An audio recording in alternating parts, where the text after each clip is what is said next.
Kalau boleh memilih antara ayah sama ibu, Dekat ya ya? Iya. Mana Saya lebih? paling dekat dengan bapak saya ya. Dengan bapak saya. Ada pesan apa saya. sih dari ayah? Jangan nanya gitu deh, nanti aku nangis.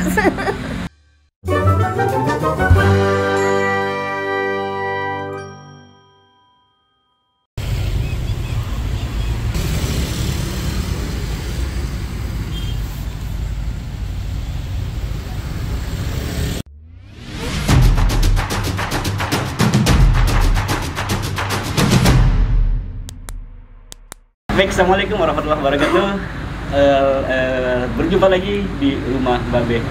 Untuk episode hari ini, alhamdulillah sekarang kita bisa roadshow. Kita keluar rumah biar lebih otaknya biar lebih banyak pengalaman dan pengetahuan di luar rumah. Hari ini kebetulan kita masih di momentum Hari Bayangkara, Institusi Kepolisian Republik Indonesia. Maka dengan bangga hari ini kita berkunjung ke rumah Ibu Kapolres Subang, Ibu AKBP Sumarni. Betul Bu ya? Oke. Rumah Bu, dinas. Oh, rumah dinas ya. Oh iya betul. Rumah dinas. Ibu, punten banget. Ini kita sebenarnya sedang keliling-keliling habis dari tahlil, makanya saya masih pakai kain sarung nih, Bu. Bukan untuk tidak menghargai ini. Iya, Bu. Kita pengen sedikit ngobrol-ngobrol, Bu, soal kalau kita baca di media-media itu luar biasa nih. Apa? Kapolres Subang itu membantu ini, UMKM didatangin. Sebenarnya sedang apa sih, Bu? Ya. Assalamualaikum warahmatullahi wabarakatuh. Waalaikumsalam Sampurasun. Selamat apa ini siang ya? Selamat siang dan untuk sore. seluruh warga Kabupaten Subang. Tadi si Kang Anas menanyakan, ngapain sih kesana kemari ke UMKM, mau ngapain? Iya, iya. Satu, itu merupakan kegiatan preemptif lah. Kita memberikan motivasi kepada warga masyarakat yang bergerak di bidang ekonomi ya. Paling tidak kita memastikan bahwa di satu desa itu ternyata ketahanan pangannya ada, kemandirian ekonominya ada, sehingga paling tidak mereka bisa terhindar dari ancaman pengaruh buruk yang akan mengajak mereka melakukan hal-hal yang akan mungkin menimbulkan gangguan kamtipmas, kriminalitas dan sebagainya. Itu merupakan kegiatan preemptif kepolisian. Yang kedua, sambil patroli. Nah, patroli melihat situasi di wilayah hukum Polres Subang ya, yang ada di Kabupaten Subang ini, belusukan, kira-kira ada apa di suatu tempat tersebut. Ya, sambil melihat situasi lah, keamanan, yang sampai ada kejadian yang mengganggu masyarakat, ada kriminalitas yang terjadi. Kalau kita patroli, kita hadir, ya minimal N dan K bisa kita jauhkan gitu ya. Kemudian yang ketiga, sambil minum susu, Bun ya? Ya, minum. Saya nggak iya. minum susu, saya minum air tajin. Oh iya. Ya, saya dari kecil minum air tajin, Kang. Terus yang ketiga, kami juga selain melakukan tugas pokok kami ya, kami juga diperintahkan pimpinan untuk mengawal perekonomian lah, mendukung perekonomian ini supaya tetap berjalan ya. Kita juga mengajak milenial yang kurang produktif untuk mereka berkreasi, melakukan usaha-usaha atau kegiatan yang bisa menambah income mereka atau menjadikan mereka mandiri di bidang ekonomi. Beberapa kali kami melakukan kegiatan bersama anak-anak di Desa Sidamulya ya, kemudian anak-anak di Pondok Pesantren Raudatul Hasanah, memberikan pelatihan barista kopi, memberikan pelatihan membuat batik, membuat telur asin, dan beberapa kegiatan pertanian ya, hidroponik. Dan ini kita kerjasama juga dengan teman-teman yang sudah eksis di Subang. Ada Jabong Hidrofarm ya, teman-teman Subang Berkebun. Kita juga melihatlah ada Babinsa yang bisa merubah sampah menjadi kompos. Kemudian Babinsa kami juga ada mendirikan bank sampah ya, Babin Kamtipmas Yogi ya, yang ada di Dangder. Nah, kami juga keliling ke desa-desa sambil mengecek malam hari saat kamlingnya aktif atau enggak. Nah, kebetulan di momen 1 Juli, dalam rangka hari 1 Juli, kita juga mengadakan lomba Satkamling sambil juga menampilkan produk UMKM di lokasi itu. Jadi kami berharap ketika mereka berpartisipasi dalam menjaga lingkungannya, mempertahankan Kamtibmas di wilayahnya, mereka juga ada ketahanan di bidang ekonomi. Nah, itu juga kita harapkan masyarakat di Subang ini bisa aktif lah, bisa aktif, ibu-ibu yang mungkin punya waktu senggang untuk membuat UMKM di rumahnya masing-masing. Kami kemarin ke beberapa tempat ya melihat ada ibu-ibu yang membuat keripik daun sirih, keripik daun bayam, macam-macam ya. Kami juga punya Babin Kamtibmas yang dia bergerak di bidang penanaman jamur dan pembuatan keripik jamur ya, Babin Dendi. Alhamdulillah lah itu kita gali, kita saling share knowledge ya, share knowledge, share keterampilan. Ada yang udah terampil di bidang ini, kita ajak orang lain, anak-anak muda untuk belajar di sana, sehingga ada berbagi pengalaman, berbagi ilmu agar mereka juga punya kegiatan yang positif. Itu Kapolres Warawiri kesana kemari teh. Lari ke motivasi, membantu ekonomi kreatif. Tapi ada juga jangan-jangan ada yang lupa atau belum disebutkan. Ini suka datang juga ke orang-orang sakit Bun ya. Ya, nah karena kebetulan saat patroli itu melihatlah, mendengar dan diinformasikan oleh masyarakat, oleh teman-teman. Bu, di sini ada orang yang susah, Bu. Di sini ada yang sakit, Bu. Di sini ada yang begini, Bu. Di sini yang begitu. Ya sekalian kita sambang ke warga masyarakat. Apa sih yang terjadi di sana? Apa yang kita bisa bantu? Ketika misalnya ada yang sakit, kita antarkan ke rumah sakit atau kita fasilitasi untuk ketemu dokter. Kita koordinasikan dengan Dinas Kesehatan. Kami juga sering bersama-sama dengan Kepala Dinas Kesehatan Kabupaten Subang menjenguk teman-teman yang warga masyarakat yang sedang sakit, kemudian dapat pertolongan yang cepat ya untuk perawatan mereka. Kemudian ada misalnya kita ketemu rumah yang warga yang hampir roboh lah ya waktu itu, nggak tahu kena puting beliung atau apa ya kita bantu mengajak warga masyarakat yang punya kelebihan untuk dia juga berempati ke warga masyarakat yang membutuhkan. Jadi Kapolres itu memang bukan semua dari Kapolres, tapi Kapolres yang mengajak orang untuk mungkin bisa membantu yang lebih susah dari yang orang yang lebih punya, membantu orang yang lebih susah tadi, sehingga warga masyarakat ini bisa sedikit merasa bahagia lah karena mereka tidak hidup sendirian. Mereka diperhatikan oleh warga, oleh saudaranya sebangsa, setanah air, sekabupaten ya kan, untuk mereka bisa keluar dari kesulitannya. Itu aja tugasnya. Tapi nah ini Bun, kalau saya harus bilang ini Kapolres AKBP Sumarni itu jadi media darlingnya nih. Hampir setiap hari muncul di media dan kegiatannya padat banget. Nggak tahu ya?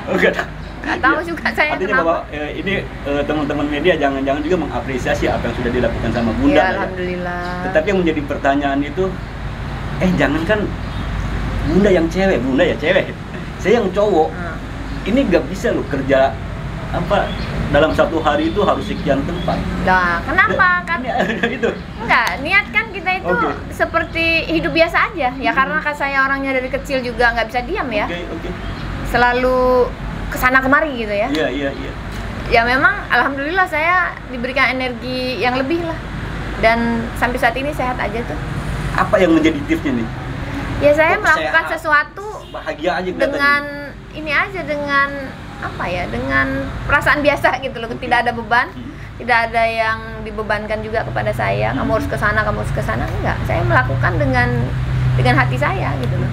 Ya saya harus membantu orang ya karena memang saya mau menolong orang. Tidak ada yang menyuruh saya juga ya. Jadi karena bergerak aja setiap hari itu. Iya, alhamdulillah.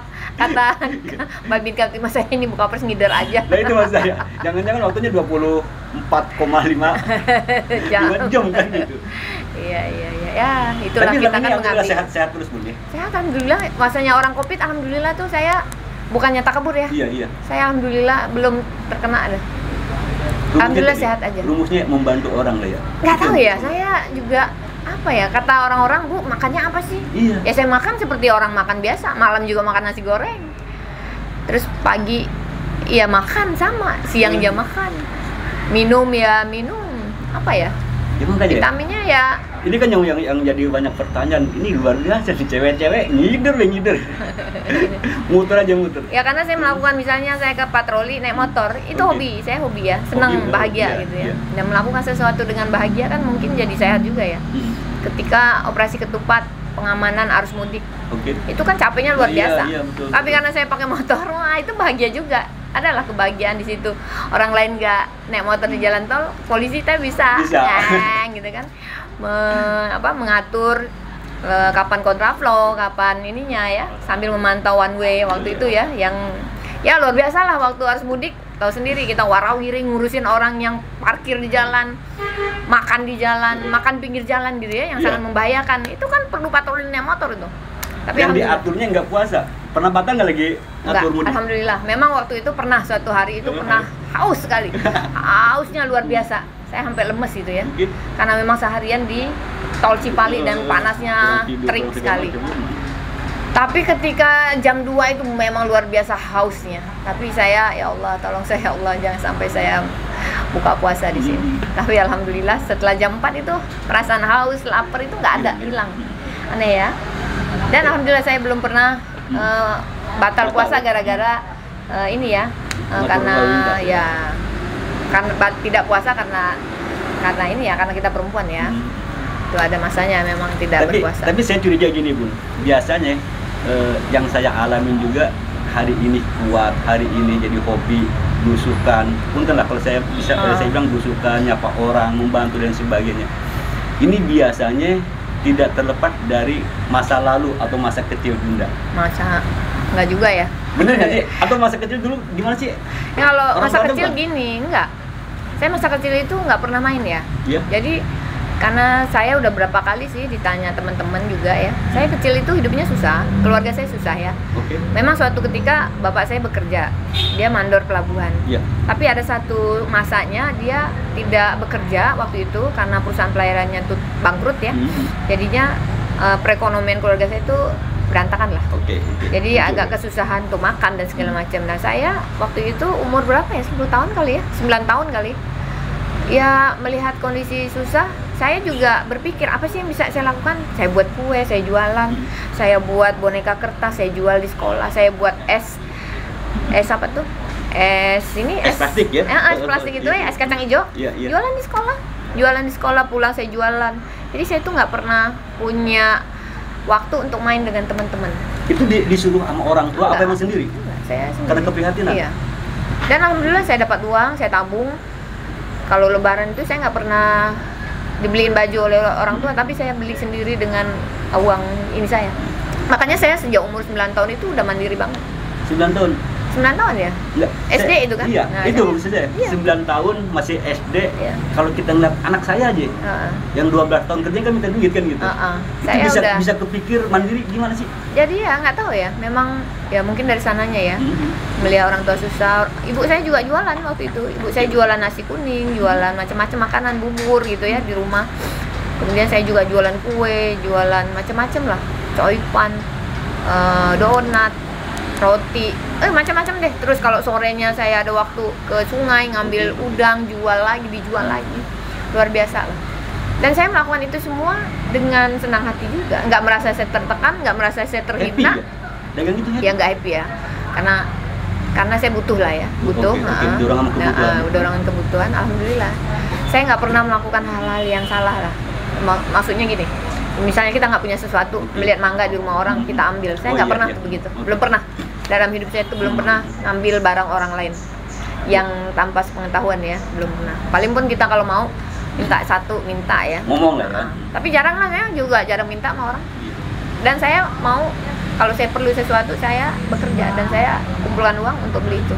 Bun, balik lagi Dari kecil itu. ke tukang dagang kue. Iya. Dagangnya kemana? Ke siapa? Dari kampung ke kampung, ke sekolah. Di sekolah saya jualan sekolah? es. Pulangnya saya jualan kue. Dari gang ke gang. Misalnya dari gang sini nih. Ini kan ada gang di perumahan. Keliling gang ke gang. Jadi kadang saya berhenti di mana menghayal gitu kan. Ya Allah, kapan saya jadi orang kaya ya? Kapan saya bisa ke luar negeri? Kapan saya bisa ini? Karena berpikir waktu itu saya berharap ada orang yang ngangkat saya jadi anak asuh, menyekolahkan saya sekolah yang tinggi. Ini lamunan saya. Oh, lamunannya. Hayalan saya. Tapi nggak ada. nggak ada waktu itu Iya, yang iya. bantu. Makanya saya sekarang sudah punya penghasilan ya. Ya itu keliling. Tolong itunya. Keliling itu ya mau bantu orang gitu.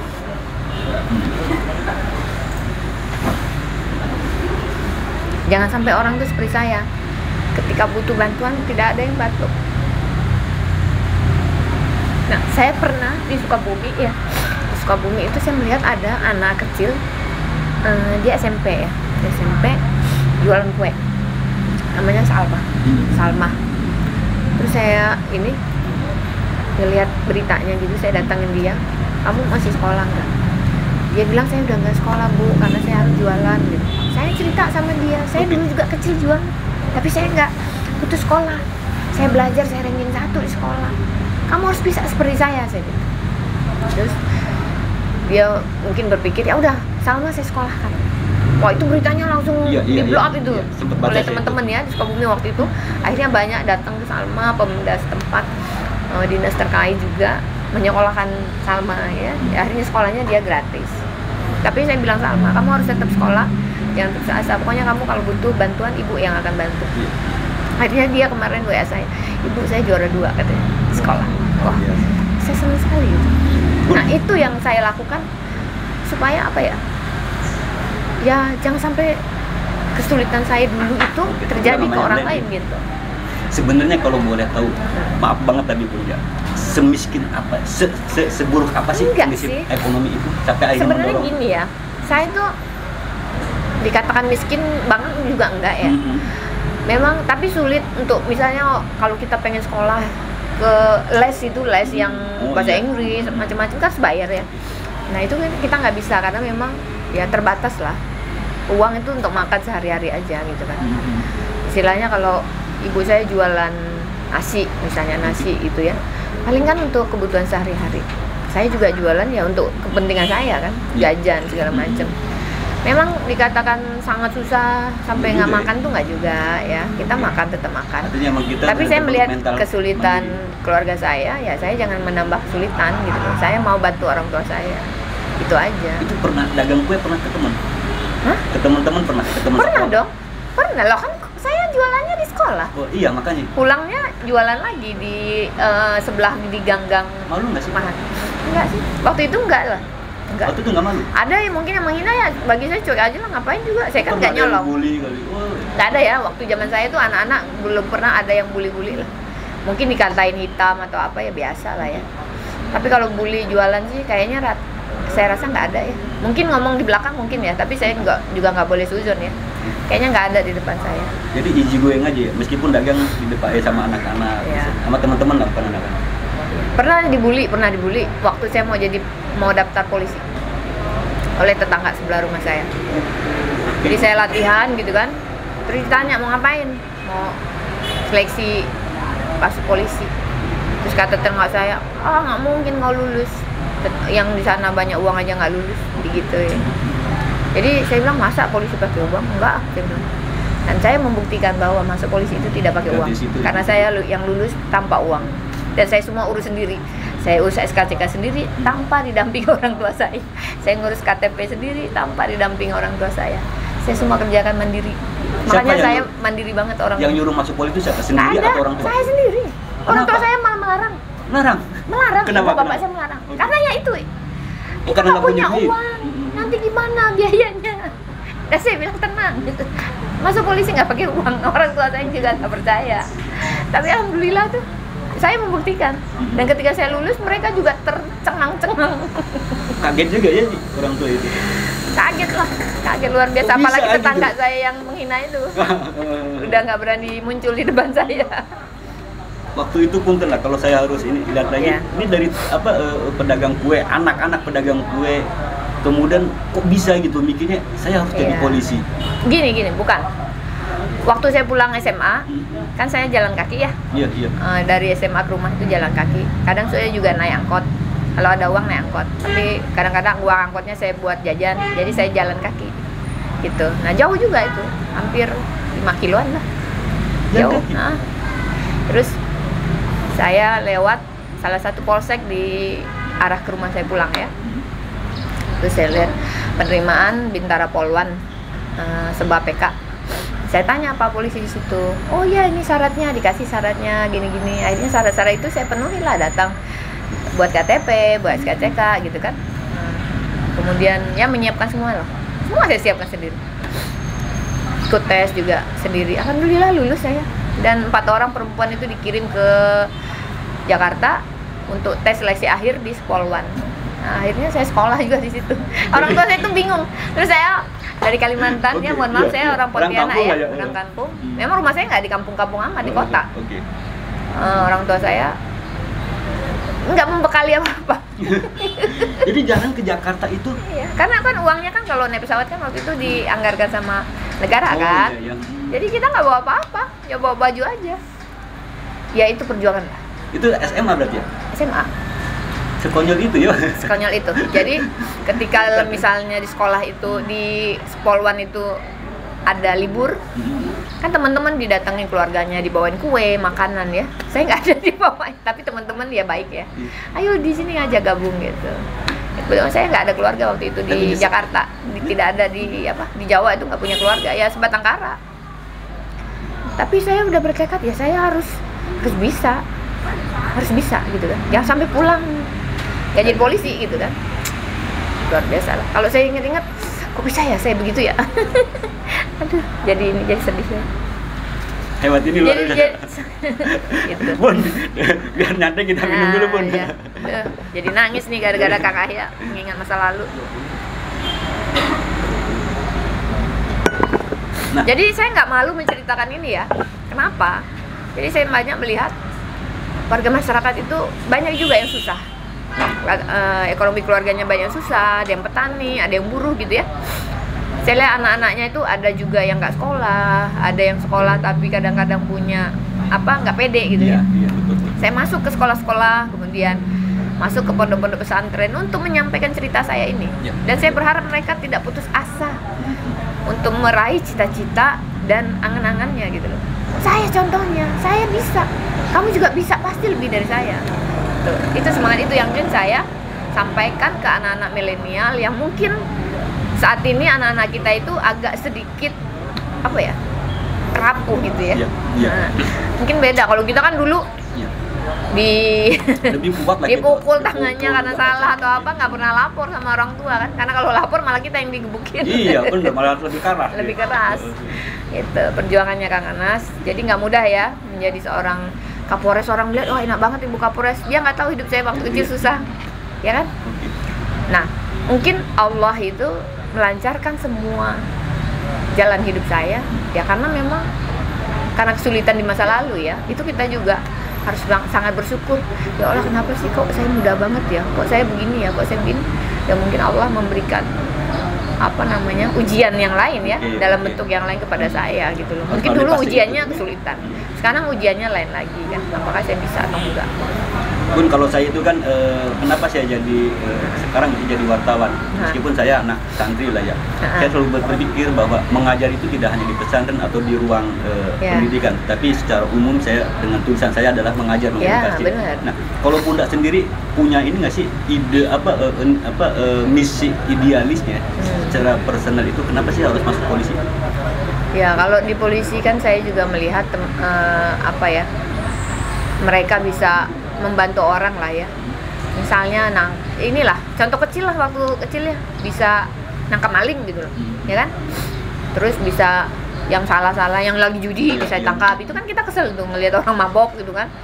Mabok-mabok sih ganggu aja gitu kan. Nah, polisi nangkapin gitu. Pernah pengalaman yang jadi korban? Enggak, saya sih enggak pernah. Tapi memang terpikir untuk seperti itu lah, pengen. Jadi melihat polisi waktu kecil itu berwibawa lah, bisa nangkapin maling, bisa bantuin masyarakat lah gitu ya. Ya saya berharap juga setelah jadi polisi ya saya bisa bantu orang. Ya minimal nggak buat kesulitan buat orang gitu loh. Jadi posisi polisi juga agar bisa membantu lebih banyak. Ya bisa, kan banyak kita membantu orang itu kan tidak mesti dengan materi ya, dengan ide, dengan fasilitas kita, betul, dengan mungkin kewenangan kita ya kan, dengan mungkin juga dengan koneksi kita, jaringan kita ya, bisa membantu orang lain dengan lebih mudah ya kan. Misalnya si A punya kesulitan ini, mungkin bukan bidang saya yang ngurusin itu, tapi kan saya bisa mengkomunikasikan dengan orang terkait, pihak terkait, sehingga dia bisa lebih cepat responnya terhadap masalah warga tersebut gitu. Itu juga bisa. Kemudian saya juga gampang masuk ke sekolah-sekolah, semau saya lah ya istilahnya, datang ke sekolah ini, koordinasi dengan kepala sekolah. Bu Pak, saya mau ketemu dong dengan anak-anak, mau nyampaikan ini pesan-pesan Kamtimas. Diberikan pasti waktu untuk menyampaikan pesan, sambil juga kita memberikan inilah motivasi pengalaman saya. Ya akhirnya mereka juga senang diceritain gitu ya. Gitu. Bun, kalau taruhlah saya itu buta sebenarnya masalah kepolisian, Ya. tapi saya menganggap bahwa posisi Kapolres itu sudah lumayan Luar cakep biasa lah ya. udah luar biasa Buat kan perempuan gitu. lagi. Iya, perempuan dan berjalan dari titik nol, ini Iya. udah keren banget kan gitu. Ya. Kedepannya mau ngapain? Mau jadi apa? Apakah sampai Polda, Kapolda atau Duh, inilah. Sampai- Ya mau jadi orang yang bermanfaat aja buat orang lain gitu aja. Nggak Cuma kan targetnya kita jadi punya apa? jadi perwira tinggi. Kalau kita menyulitkan orang kan, ya saya menjadi polisi ya. Saya harap dengan posisi apapun yang saya nanti emban, ya saya bisa bantu masyarakat, itu aja. Bantu orang kecil, itulah. Simple, tidak ada Iya. yang muluk-muluk gitu. Sederhana banget ya? Sederhana. Saya nggak pernah, oh saya mau jadi ini, mau jadi ini, mau jadi ini. Enggak. Bun, siapa orang yang berjasa di hidup Bunda sampai akhirnya hari ini jadi Kapolres? Ya pasti kedua orang tua saya lah ya, yang mendoakan pastinya ya, yang mendoakan saya. Ya karena saya udah berkeluarga ya pasti suami saya, ya kan. Kalau yang waktu kecil, ya pasti gini ya, dengan kita mengalami banyak kesulitan, dihina orang gitu ya, itu memudahkan juga, menjadi doa buat kita supaya kita dipermudah jalannya. Itu malah jadi modal, Bu. Jadi modal untuk kita lebih gampang meraih sesuatu. Jadi ketika kita misalnya mengalami kesulitan, mengalami orang-orang yang nggak mudah dengan ini ya mensupport kita misalnya ya itu jangan kecil hati. Itu pasti menjadi kemudahan buat kita untuk meraih sesuatu. Itu aja kuncinya. Sering ketemu orang tua atau mudik? Jarang ya. Kalau dulu saya mudik setahun sekali atau 2 tahun sekali ya. Karena kan keluarga saya semua di Pontianak. Kalau sekarang saya udah 4 tahun tuh belum pulang. Ya, Sama tapi mereka? video call. Mereka juga kadang yang datang ke sini gitu kan. Oh, suka sini ya? Kangen tapi yang mereka? Ya pastilah. Tapi keluarga saya sih nggak pernah yang tahu saya Kapolres mana gitu. Taunya polisi aja. Taunya polisi? Nggak pernah tahu ini Kapolres Subang, ini Kapolres mana. Tapi Nggak nggak tahu pernah. kalau Bunda karena jadi Kapolres? Iya. Nggak terlalu paham lah Kapolres itu apa sih. Oh iya bener-bener. Taunya Orang tua- polisi aja ya. Taunya polisi lah. Polisi aja yang tahunya. Nggak ngerti jabatan ngaku Kapolres itu lebih tinggi dari Kapolsek apa lebih rendah dari Kapolsek. Ya sedemikian sederhana banget lah keluarga saya, nggak terlalu yang ini apa, Iya. pikirannya nggak terlalu yang maju-maju.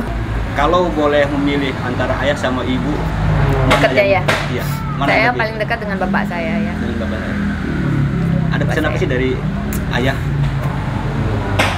Jangan nanya gitu deh, nanti aku nangis. Ya pesannya banyak dong. Tapi punya kenangan Punya. luar biasa. Apa yang paling mendalam Bun yang akhirnya itu menjadi Bunda hari ini seperti ini? Bapak saya tuh gimana ya? Orangnya nggak pernah marah ya. Hmm. Bapak saya itu selalu mendukung langkah saya lah. Misalnya dulu saya kan kelas IPA ya. IPA itu kan bukunya banyak dan mahal ya. Ya ukuran kami itu mahal waktu itu. Untuk beli buku-buku begitu kan susah. Tapi bapak saya bekerja dengan sangat keras ya untuk beli buku-buku itu. Oke bro, ini kalau ngomongin masa lalu semua kita pasti punya cerita, punya Sedih. masa lalu. Ini Kapolres aja nggak kuat nahan emosi sampai menangis ya. Ini nih pelajaran yang sangat luar biasa. Tetapi oke lah, kita bicara ke depan Bun. Nah, Atau ke belakang lah. Sebelum ke Subang sebenarnya kemana dulu sih? di Subang. Sebelum ke Sebelum Subang? jadi Kapolres Subang, saya Kapolres Sukabumi Kota Oke, ya. oke, Sama iya. lah. Yang saya lakukan tuh sama persis. Belusukan kemana-mana gitu ya. Sama lah. Saya juga malah lebih deket ke anak-anak yang berandalan motor gitu ya. Saya tuh kadang-kadang melihat kenapa sih mereka ini kok ditangkap, di setel bacok orang ditangkap gitu kan. Saya datang di rumahnya, ternyata memang mereka ini nggak punya bapak ya. nggak punya ibu, ibunya jadi TKI, TKW, Iya. dia tinggal sama neneknya. Terus ya memang tidak ada perhatian dari keluarga, ya. Iya. Dan mereka ya akhirnya berkumpul dengan orang-orang yang bisa menerima mereka, gitu ya. Itu yang saya deketi. Akhirnya saya ajak mereka, yuk ikut sama ibu, kita buat kegiatan ini. Akhirnya mereka senang banget tuh. Waktu itu saya ajak membuat batik jemputan dengan pembuatan telur asin. Kita buat rumah kreatif milenial ya di Polres Sukabumi Kota waktu itu. Kita kerjasama juga dengan Sukabumi ini CH ya, Sukabumi Creative Hub. Ya alhamdulillah udah berapa gelombang ya, 3 gelombang. Ya alhamdulillah mereka masih terjalin lah komunikasi sampai sekarang. Dan saya nggak ada jarak sih sama mereka ya. Saya buka, ya saya anggap itu anak-anak saya aja gitu. Sebelum Sukabumi ya saya di Bareskrim. Ya kalau di Bareskrim kan kita nggak ketemu orang terlalu banyak ya. Yang kita ketemu orang-orang yang bermasalah aja, yang dalam kasus itu gitu kan. Selebihnya saya pernah dinas di Kalimantan Barat, pernah jadi penyidik di KPK gitu ya.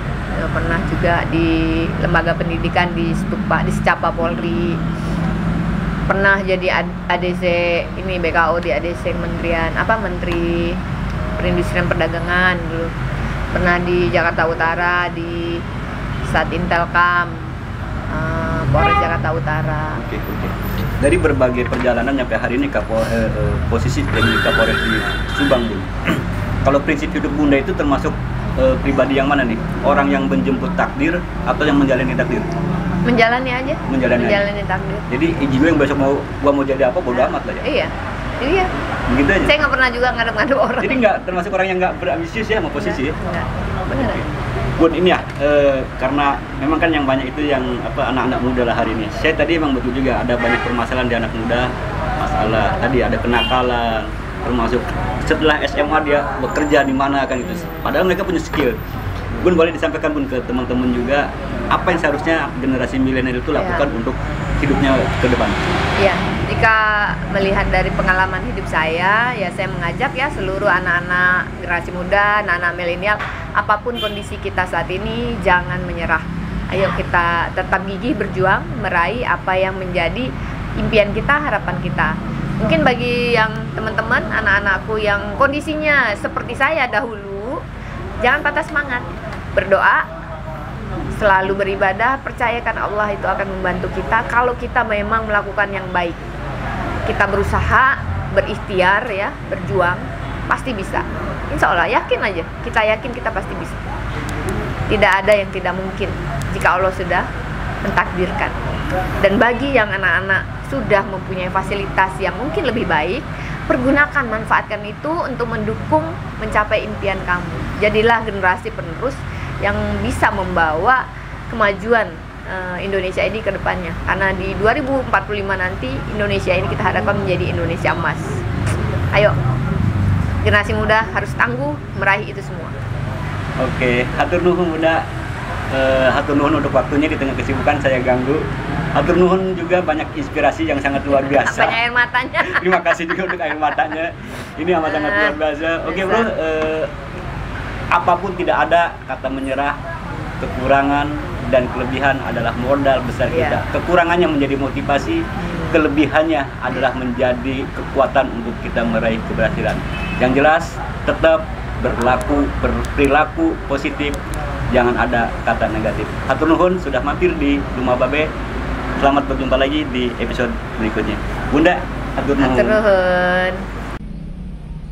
Tim Rumah Babe mengucapkan selamat Hari Bayangkara. Semoga ke depan kepolisian semakin dekat bersama masyarakat dan mengayomi masyarakat untuk Indonesia lebih baik lagi.